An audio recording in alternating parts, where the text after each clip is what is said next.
अस्सलाम वालेकुम स्टूडेंट्स। आज का हमारा टॉपिक यानी कि चैप्टर नंबर 5 हम पढ़ने जा रहे हैं। चैप्टर का नेम है फिजिकल स्टेट्स ऑफ मैटर।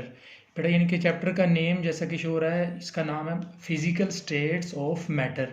यानी कि हमने फिजिकल स्टेट मतलब ज़ाहरी हालत बतानी है किसकी, मैटर की। तो मैटर क्या चीज़ है बेटा? मैटर हर वो चीज़ है, every substance which occupy space and have weight. यानी कि हर वो चीज़ जो वज़न रखती है और जगह घेरती है वो मैटर कहलाती है। मिसाल के तौर पर अगर एक एग्जांपल ऐड करूँ, हमारे पास जो चेयर है, एक जो सिंपल चेयर हम घरों में भी यूज़ करते हैं, तो वो चेयर है वो क्या करती है, वेट भी उसका होता है, वो क्या करती है, स्पेस भी ऑक्यूपाई करती है। तो हम कह सकते हैं चेयर हमारे पास एक मैटर है जी, बिल्कुल कह सकते हैं जो चेयर हमारे पास क्या है, एक मैटर है। तो अब बेटा हमारे पास मैटर 3 फॉर्म में हमारे पास आ सकती है। किस किस फॉर्म में? गैस में, लिक्विड में और सॉलिड में। तो गैस में मैटर की प्रॉपर्टीज़ और होती हैं, लिक्विड में की प्रॉपर्टीज़ और होती हैं और सॉलिड की प्रॉपर्टीज़ और होती हैं। तो सबसे पहले बेटा हम प्रॉपर्टीज़ पढ़ेंगे गैस की। तो सबसे पहले हमारे पास है गैशियस प्रॉपर्टीज़। तो बेटा गैशियस प्रॉपर्टीज़ में सबसे पहली जो गैस की प्रॉपर्टीज़ है वो है diffusion.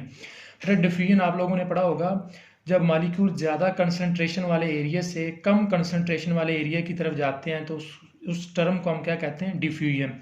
Higher concentration to lower concentration mean, यानी कि जब कोई मालिक्यूल ज़्यादा इर्तिकाज़ वाले इलाके से कम इर्तिकाज़ वाले इलाके की तरफ जाएगा तो उसको हम क्या कह देंगे, डिफ्यूजन। बेटा मिसाल के तौर पर आपके पास अगर परफ्यूम हो तो वहाँ पर परफ्यूम के अंदर उन्होंने गैस को कंप्रेस करके भरा होता है, वहाँ पर कंसनट्रेशन जो मालिक्यूल्स की होती है वो ज़्यादा होती है। तो जब हम स्प्रे को इस तरह यानी कि जब परफ्यूम को इस तरह से उसका बटन दबाते हैं तो उसमें से जो फ्यूम्स निकलते हैं तो वो फ्यूम्स क्या करते हैं, यानी कि वो ज़्यादा से कम एरिया की तरफ जाते हैं। यानी कि अगर आपने रूम के एक कॉर्नर पर स्प्रे किया है ना तो वो आहिस्ता आहिस्ता करके दूसरे कॉर्नर पर पहुंच जाएगा। तो जहां से आपने स्प्रे करना स्टार्ट किया वहां पर कंसनट्रेशन मालिक्यूल्स की ज़्यादा है, लेकिन जैसे जैसे वो दूसरे कॉर्नर पर जाएगा उसकी कंसनट्रेशन क्या हो जाएगी, कम हो जाएगी। तो डिफ्यूजन क्या होगा बेटा, simply higher concentration to lower concentration, यानी कि मालिक्यूल का ज़्यादा इर्तिकाज से कम इर्तिकाज की तरफ जाना क्या कहलाता है, डिफ्यूजन। उसके बाद बेटा हमारे पास जो टॉपिक है वो है इफ्यूजन। इफ्यूजन भी बेटा डिफ्यूजन की तरह सेम है, इसमें भी क्या होगा, higher concentration to lower concentration molecule क्या कर रहे होंगे, मूव कर रहे होंगे। लेकिन इसमें डिफरेंस क्या होगा, फ्रॉम अ टीनी होल, यानी कि एक छोटे से सुराख की मदद से मालिक्यूल ज़्यादा इर्तिकाज़ वाले इलाके से कम इर्तिकाज़ वाले इलाके की तरफ जा रहे होंगे। इसकी एग्जाम्पल देता हूँ बेटा, हमारे पास अगर एक टायर हो, अगर वो पंक्चर हो जाए तो उसके अंदर बहुत स्पीड के साथ हवा क्या कर रही होती है, गुजर रही होती है, यानी कि उसके बाहर गिर रही होती है।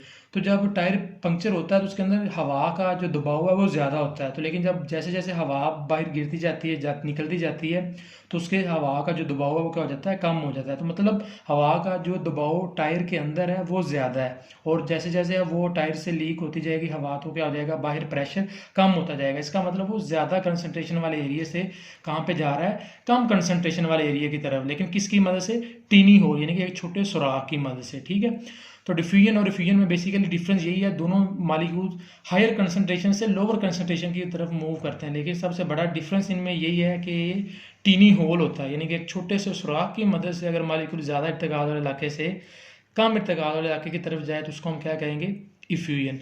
फिर उसके बाद बेटा हमारे पास अगली इसकी प्रॉपर्टी है वो है प्रेशर। तो प्रेशर हम पढ़ते हैं, इसकी डेफिनेशन क्या है, force exerted per unit surface area, यानी कि किसी भी यूनिट एरिया पर अगर कोई फोर्स लगाई जा रही है ना तो उस फोर्स को हम क्या कह देंगे, प्रेशर। यहाँ पे बेटा उसका फार्मूला दिया हुआ P is equal to F over A. F से मुराद है बेटा फोर्स, ए से मुराद है एरिया। ठीक है, एफ से मीन फोर्स, ए से मुराद एरिया। अब बेटा आप लोगों ने पढ़ा होगा फिजिक्स में फोर्स का यूनिट क्या होता है, न्यूटन, और एरिया का यूनिट क्या होता है, मीटर स्क्वायर। तो अगर हम प्रेशर का यूनिट निकालना चाहें तो देखें एफ की जगह फोर्स का यूनिट न्यूटन आ जाएगा। ठीक है, एरिया का यूनिट मीटर स्क्वायर होता है वो यहाँ पर आ जाएगा, तो प्रेशर का यूनिट क्या हुआ फिर, न्यूटन पर मीटर स्क्वायर। तो एक न्यूटन पर मीटर स्क्वायर किसके बराबर होता है बेटा, 1 पास्कल के बराबर होता है। ठीक है, तो किसी भी यूनिट एरिया पर लगाई जाने वाली जो फोर्स होगी उस फोर्स को हम क्या कह देंगे, प्रेशर कह देंगे।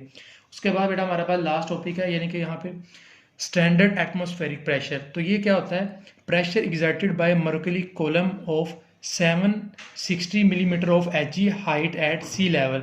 मरकरी कॉलम पर सतह समंदर पर 760 मिलीमीटर जो बुलंद कॉलम उसके ऊपर जो मरकरी का प्रेशर पड़ रहा है उसे हम क्या कह रहे हैं, प्रेशर कह रहे हैं। यानी कि जो हमारे पास हमारा जो एटमॉस्फेयर है वहाँ पर उन्होंने समंदर की मिसाल दी है, यानी कि समंदर पर जो एक वक्त में 760 मिलीग्राम जो प्रेशर पड़ रहा है उस प्रेशर को 760 मिलीग्राम को हम क्या कह रहे हैं, स्टैंडर्ड एटमॉस्फेरिक प्रेशर।